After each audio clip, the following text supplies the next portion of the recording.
happened? Made contact with a Porsche.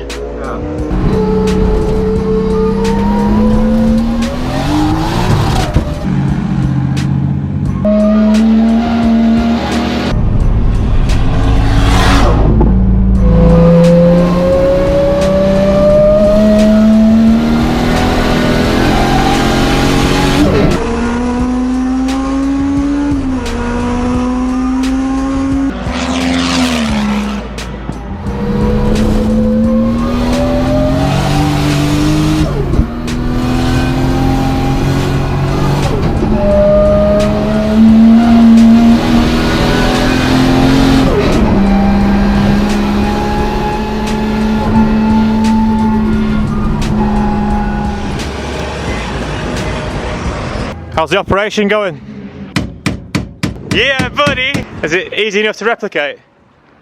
I'll carry a screwdriver with you when you're on. Is it a screwdriver jobby? Yeah. Oh yeah. Oh yeah. Lovely.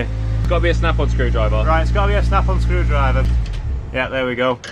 Well done, Kevin. Well then, chaps, it's the day.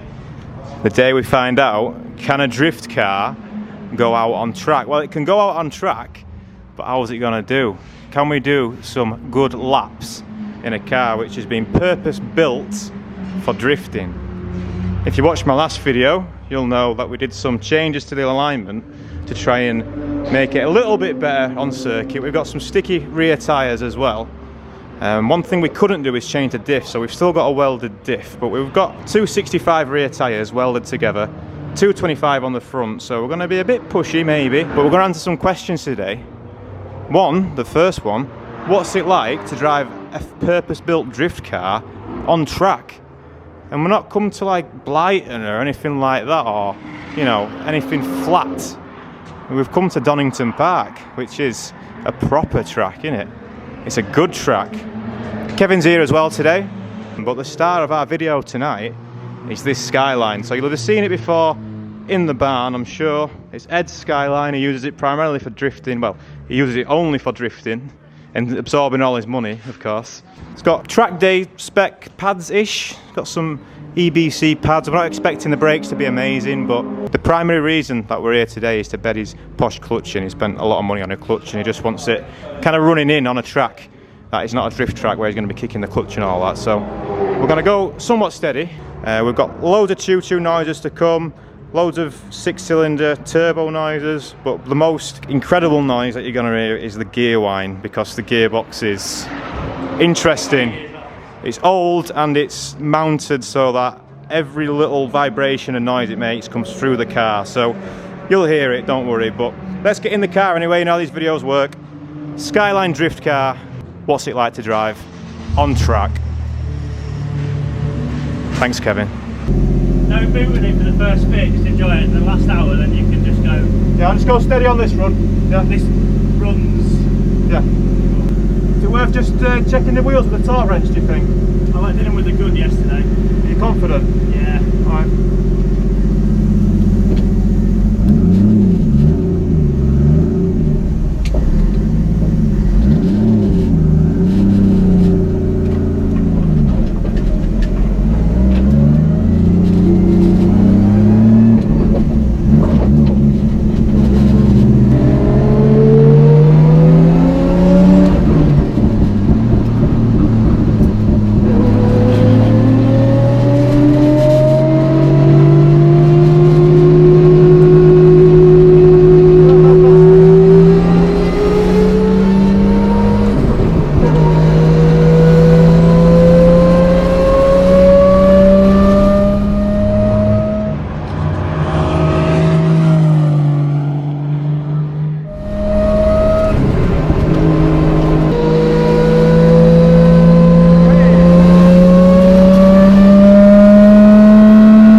First little session done. Obviously we're just babying it, but so far so good. It was a bit sketchy at first, but once I got used to it, you know, Down Craners I'm having to put so much lock on because we're just pushing ourselves down with them big rear tyres.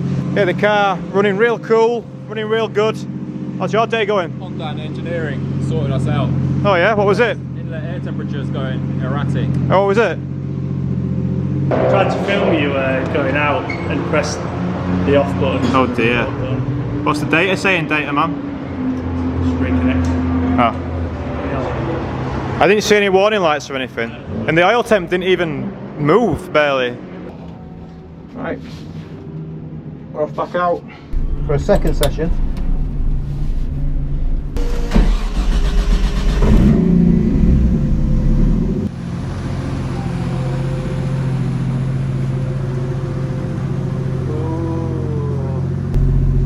Hello? Hello?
What happened? Yeah. Made contact with a Porsche? Yeah. What? How bad? What? I don't know, he's over there. Huh? 924? Yeah, he's over there, I think. Oh God. Is he going too fast for him? There's not much contact. Oh shit, yeah. Ah, shit house. I'll go and, Will you try and cut through? Did I? Yeah. Yeah. There's an interview happening. Yep. Confession. Go on. You had no rear brakes. I had no rear brakes. Maybe that's why the fronts are stinking so much. Right, okay. Now you've got rear brakes. Have they got good pads in or just normal ones? Oh, right. Yeah, might have a bit better braking performance then. So, I don't know if you could tell. Well, yeah. So, on the brakes then, obviously I was a bit timid and then I started cooking the brakes real quick. So, I just imagined, you know, it doesn't often slow down from high speed, this thing, does it? But, yeah, it turns out we had 0 rear bias. So, not one of them 2 calipers was doing out. It was doing nothing, yeah? Someone's decided to park a very nice peppermint, spearmint green Corsa there. That's a Z20 let, bro. Of course it is. Of course it is. And Kevin had contact with this old Porsche. Interesting. Yeah, it might be better with some rear brakes, Ed. Yeah, maybe. Right, just going out for the 3rd session. I'm going to try and go a little bit harder now we've got rear brakes. Not too hard though, obviously. Everything feels good on the car though. You know, as good as what it can be. I'll give a full written review at the end, I think, but we've just turned GPS on the GoPro so we can have kind of an idea of how fast we're going.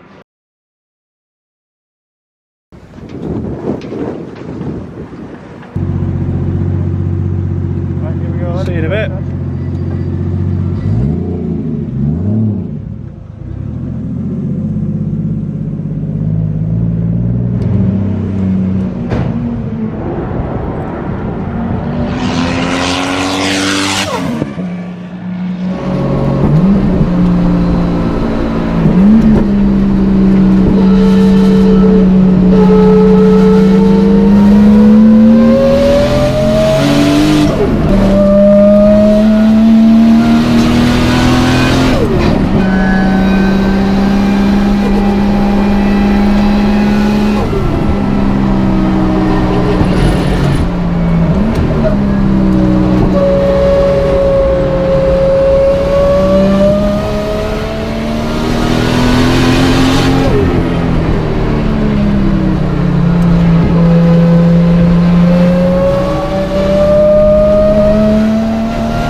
fun though. It's boost cutting. Boost cutting? Yeah, Okay. might have popped the boost pipe or something. What's the problem, Captain? Vacuum hose just popped off the wastegate. The vacuum hose has popped off the wastegate, Captain. She's on full. Should be pretty hot, like. Bit of oil spillage here on the catch can Don't area. worry about that. Is that normal, is it? Thing, Yeah, I started getting on it a little bit then. Yeah. So I've put my my phone in the car to track GPS, so it's only 1 hertz.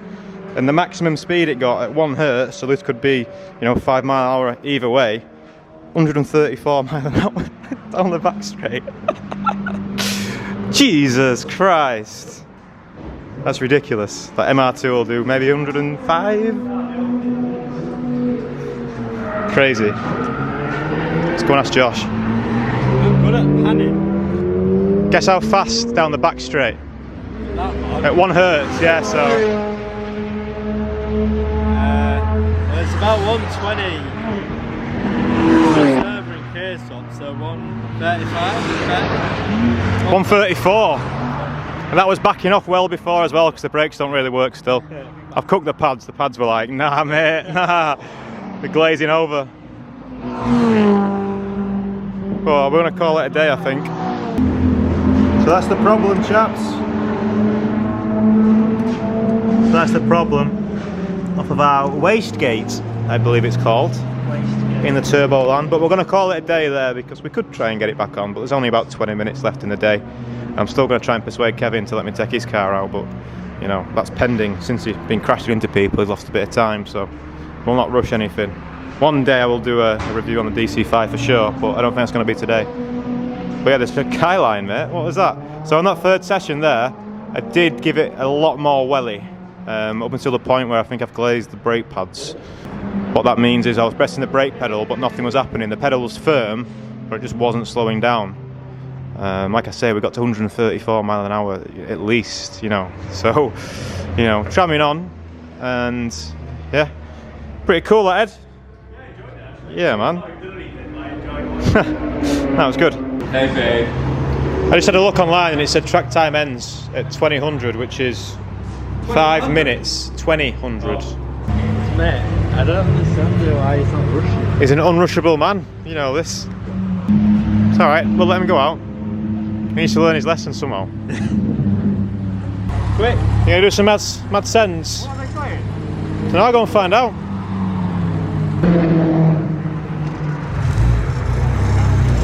Oh. Good sesh that, Kev. That one just there? Yeah. That's the best. Yeah. That was the best. Easily the safest. Yeah. I didn't even crash into No crashing, no. I didn't even crash into one person during that last session.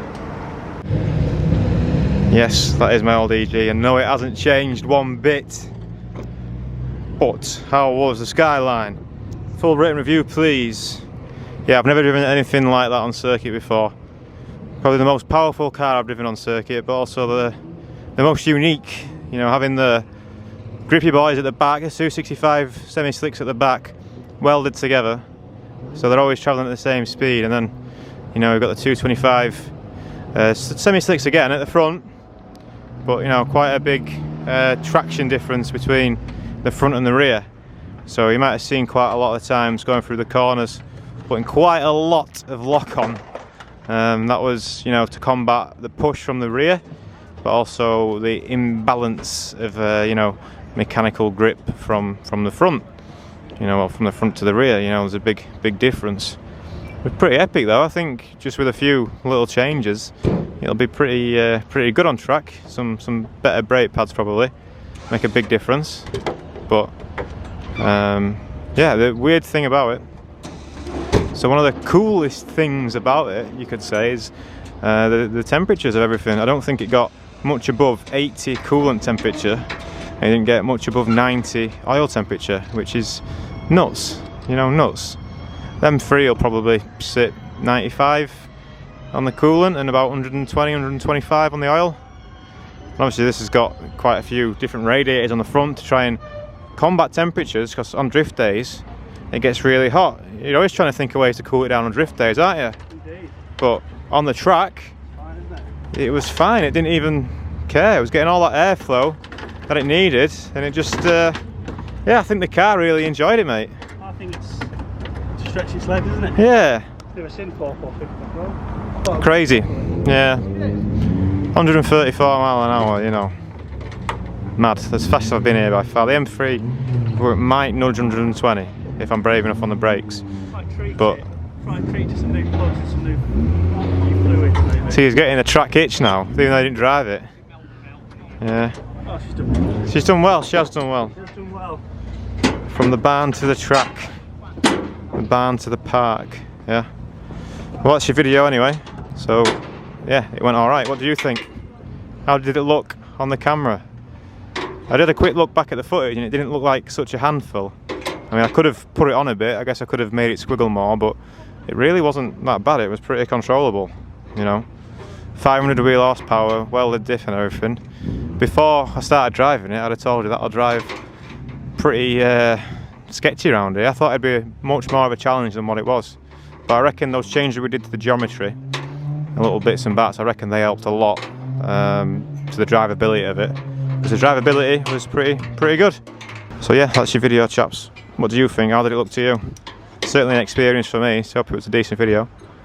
And yeah, I'll see you in the next one. Didn't get to drive Kev's car today, but we are all racing on Saturday, so we're all racing in 5 days' time, so you know, can't blame him, can we?